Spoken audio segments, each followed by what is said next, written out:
और सर्विलांस पे लगाते हुए हमारा रिकॉर्डिंग किया और रिकॉर्डिंग में ये पाया कि आप गपशप कर सचिन पायलट एंड अशोक गहलोत सरकार की बातों को लेकर हम गपशप कर रहे थे। उस गपशप के आधार पर हमें उठा लिया।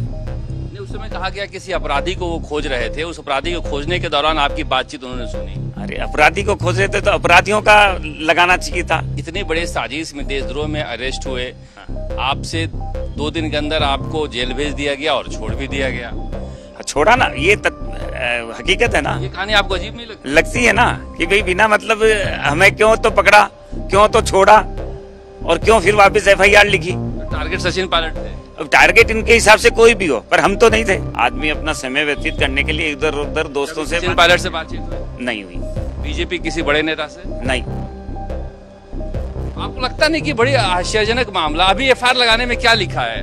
एफआईआर लगाने में यही लिखा है कि भाई इनका कहीं भी कोई भी किसी भी तरीके से इन्वॉल्वमेंट साबित नहीं होता है और न इनसे किसी भी चीज की कोई बरामदगी हुई। जुलाई 2020 में अशोक गहलोत सरकार ने आरोप लगाया था कि हमारी सरकार गिराई जा रही है और राजद्रोह का मुकदमा दर्ज हुआ था। राजद्रोह का मुकदमा सचिन पायलट के खिलाफ भी दर्ज हुआ था, मगर उस समय गिरफ्तार हुए थे भरत मालानी। राजस्थान हाईकोर्ट ने इस पूरे मामले में क्लोजर रिपोर्ट स्वीकार कर ली है। हमारे साथ हैं भरत मालानी। भरत जी जेल भी गए, अब तो एफआईआर पेश हो गई और हाईकोर्ट ने स्वीकार भी कर लिया। ये मामला क्या था? मामला तत्कालीन गहलोत सरकार ने अपने स्वार्थ के लिए मेरे को और उदयपुर निवासी अशोक सिंह जी को झूठे आरोपों में 124A लगा के गिरफ्तार किया, 27 दिन जेल में रखा और फिर उस एसओजी की एफआईआर पर एफआईआर लगाकर हमें छोड़ दिया।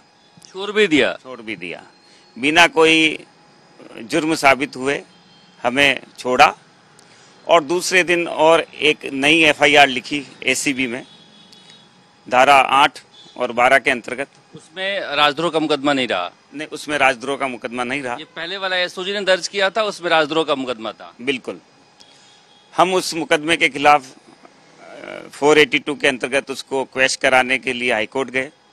हाईकोर्ट ने हमें उसमें स्टे दिया, वो स्टे अभी तक चल रहा था। एसीबी में आप अरेस्ट नहीं हुए थे? नहीं, एसीबी में अरेस्ट नहीं हुए। एसओजी में अरेस्ट हुए? एसओजी में अरेस्ट हुए और एसीबी में अभी एसीबी ने सारी तथ्यों की जांच करते हुए ये पाया कि हमारा न तो उसमें कोई लेना देना था, न हमारा कोई इन्वॉल्वमेंट था, न हमारे से कुछ मिला, हमारा कोई कुछ भी नहीं था।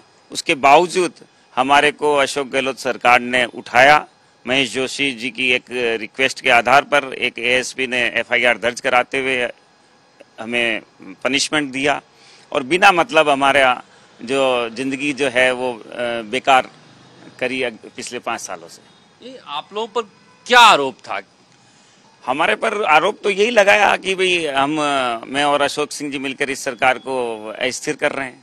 लेकिन आप पर ही क्यों लगाया? हमारे ऊपर क्यों हम गपशप कर रहे थे, कोई फोन पे बातचीत कर रहे थे कि भाई क्या चल रहा है। राजनीतिक माहौल में हर आदमी बातचीत करता है, आपसे भी बहुत से लोग करते होंगे, वैसे हम लोग भी कर रहे थे। पर पता नहीं क्या किस वजह से बिना मतलब का नाम लेते हुए इन्होंने हमारा फोन सर्विलांस पे लगाया और सर्विलांस पे लगाते हुए हमारा रिकॉर्डिंग किया और रिकॉर्डिंग में ये पाया कि आप गपशप कर सचिन पायलट एंड अशोक गहलोत सरकार की बातों को लेकर हम गपशप कर रहे थे। उस गपशप के आधार पर हमें उठा लिया। उस समय कहा गया किसी अपराधी को वो खोज रहे थे, उस अपराधी को खोजने के दौरान आपकी बातचीत उन्होंने सुनी। अरे अपराधी को खोज रहे थे तो अपराधियों का लगाना चाहिए था। उस समय एडीजीपी जो अशोक राठौड़ जी थे एसओजी के, उन्होंने प्रेस कॉन्फ्रेंस करके बोला कि इन दोनों पर इनका दोनों का क्रिमिनल रिकॉर्ड शून्य है। हमारे ऊपर कभी धारा 151 नहीं लगी, जिनके ऊपर धारा 124A लगाई गई। तो गिरफ्तार हुए तो कुछ एसओजी ने पूछा होगा ना आपसे? एसओजी ने पूछा, हमने बता दिया कि हमारा कोई लेना देना नहीं, हम किसी को जानते नहीं, हम कभी किसी से मिले नहीं।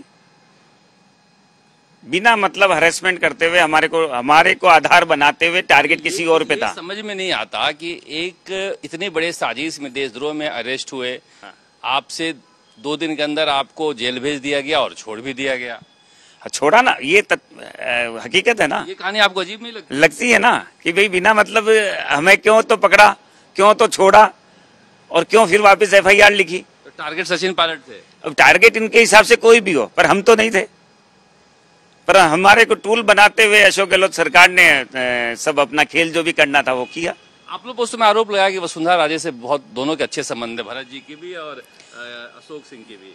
हमारे संबंध पार्टी में सभी से अच्छे हैं क्या, पर ऐसा नहीं है कि भी हमारा कहीं भी कोई भी इन्वॉल्वमेंट रहा हो। उस समय वसुंधरा राजे जी से कोई बातचीत हुई होगी? कोई बात, किसी से कोई बातचीत नहीं। हम तो साधारण रूप से जो उस समय कोविड चल रहा था, शाम को लॉकडाउन लग जाता था, तो उस समय आदमी अपना समय व्यतीत करने के लिए इधर उधर दोस्तों से सचिन पायलट से बातचीत हुई? नहीं हुई। बीजेपी किसी बड़े नेता से? नहीं। तो आपको लगता नहीं कि बड़ी आश्चर्यजनक मामला? अभी एफआईआर लगाने में क्या लिखा है? एफआईआर लगाने में यही लिखा है कि भाई इनका कहीं भी कोई भी किसी भी तरीके से इन्वॉल्वमेंट साबित नहीं होता है और न इनसे किसी भी चीज की कोई बरामदगी हुई। देखिए ये कैरेक्टर है भरत मलानी जी और अशोक सिंह, जिनके ऊपर आरोप है कि ये सरकार गिरा रहे थे और इनकी वजह से इतना बड़ा हंगामा मचा। राजद्रोह का मुकदमा दर्ज हुआ, उसमें बाद में सचिन पायलट भी पार्टी बने राजद्रोह के मुकदमे में, फिर बगावत हुई और अब जाकर उस समय भी एसओजी ने कह दिया कोई मामला नहीं बनता है और अब एसीबी ने कह दिया कोई मामला नहीं बनता और राजस्थान हाईकोर्ट ने स्वीकार कर लिया कोई मामला नहीं बनता है। मगर इतना बड़ा हंगामा इसी मसले को लेकर हुआ है, इसकी जवाबदेही किसकी है? कैमरा शर्मा के साथ शरद कुमार, जयपुर।